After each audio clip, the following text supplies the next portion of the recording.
Excelentíssima Senhora Deputada Maria Helena Sanfari para ocupar a tribuna do tempo acordado de 5 minutos.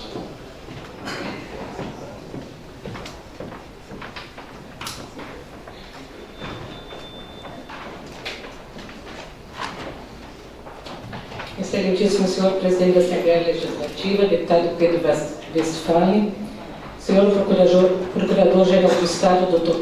Carlos Henrique Kaiper, neste ato representando o excelentíssimo senhor Governador do Estado, Dr. Tarso Genro, senhoras e senhores parlamentares, senhoras e senhores presidentes e representantes de entidades, senhoras e senhores protagonistas e familiares de protagonistas do movimento da legalidade. Permitam-me recuperar citações que fiz desta tribuna exatamente nas homenagens ao movimento da legalidade ocorrida no ano passado, suficientes para dimensionar o que representou para a história democrática do nosso país a mobilização cívica ocorrida naquele agosto de 1961. Dizia na oportunidade, a campanha da legalidade, liderada pelo ex-governador Leonel Brizola, concentrou e extravasou em apenas 2 semanas todo o grito em defesa da democracia.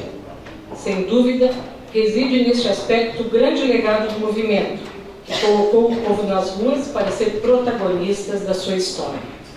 Se hoje, por vezes, percebemos e até lamentamos uma certa inércia coletiva, uma certa anestesia geral diante de fatos que exigiriam nossa indignação, é preciso considerar que o bem maior ainda está salvo. Pois passado menos de um ano, fruto desse bem maior que é a nossa democracia, o povo foi às ruas. Saiu da inércia e buscou protagonizar a sua história, ou no mínimo, uma história diferente à que estava posta nos últimos anos.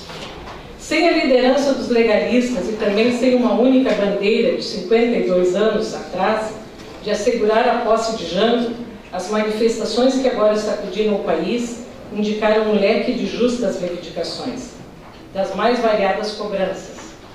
Algumas ainda longe da compreensão mais apurada dos nossos governantes. Os protestos extravasaram o quanto o cidadão quer mudanças. Sobressaiu das mobilizações o grau de insatisfação com a qualidade dos serviços mais essenciais na vida das pessoas, cobrando padrões dignos em termos de saúde pública e uma educação minimamente compatível com os novos tempos da nossa economia. Porém, a grande mensagem que emergiu deste momento está na necessidade de estabelecermos no país um novo conceito no modelo de representação política. É preciso estabelecer um grau de relação com a cidadania a partir dos mais elevados parâmetros de transparência e ética, algo que não combina com soluções mágicas e casuísticas, muito menos com propostas que destoam da nossa Constituição. Contra todos e contra tudo, os jovens deram um recado. No entanto, embora a aversão que muitos exclamaram em relação aos governantes, aos partidos políticos e aos políticos, não haverá resposta objetiva fora do contexto político. E esta compreensão também encontra no movimento da legalidade um exemplo muito nítido. Enaltecemos situações marcantes daquelas 2 semanas que marcaram o movimento da legalidade num levante em defesa da legítima posse do vice-presidente eleito. Todavia, gostaria de apresentar algumas considerações sobre fatos ocorridos após a posse de João Goulart, após a emenda aprovada às pressas, instaurando um modelo parlamentarista e que impôs limitações ao presidente. Para muitos, esse processo acabou retardando o golpe militar e evitou-se o derramamento de sangue. É verdade, são méritos que ninguém poderá retirar da biografia pessoal de Jango. Pois, revisitando esses episódios que sucederam ao movimento da legalidade, percebemos o quanto a história se repete. O período de João Goulart, em que, pese as limitações, nutria as aspirações populares de ver efetivadas as mudanças da chamada reforma de base. De outro lado, outros elementos como a inflação, a crescente desordem social e a sucessão de greves estabeleciam um contraponto que retirava o apoio da classe média e outros setores mais conservadores da sociedade.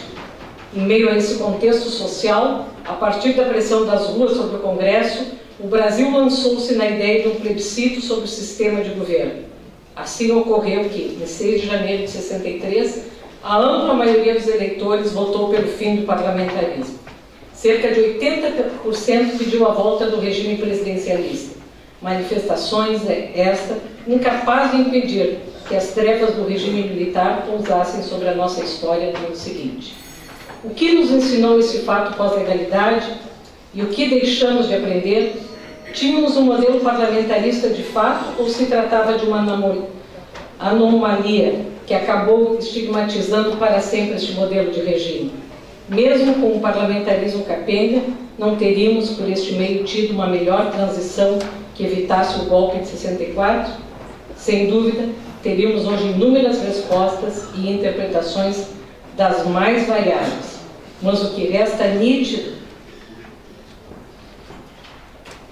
desta experiência é que o momento atual exige de todos nós uma responsabilidade histórica, uma maturidade em nossas ações políticas que não pode estar meramente associada ao calendário eleitoral.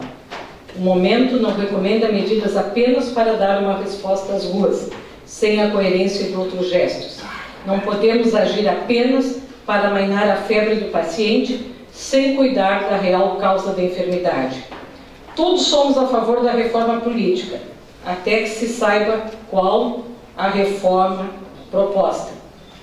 Somos coerentes em propor mudanças nesse terreno, sem que tenhamos antes uma postura nas relações de poder, na mais-valia em busca da tal governabilidade.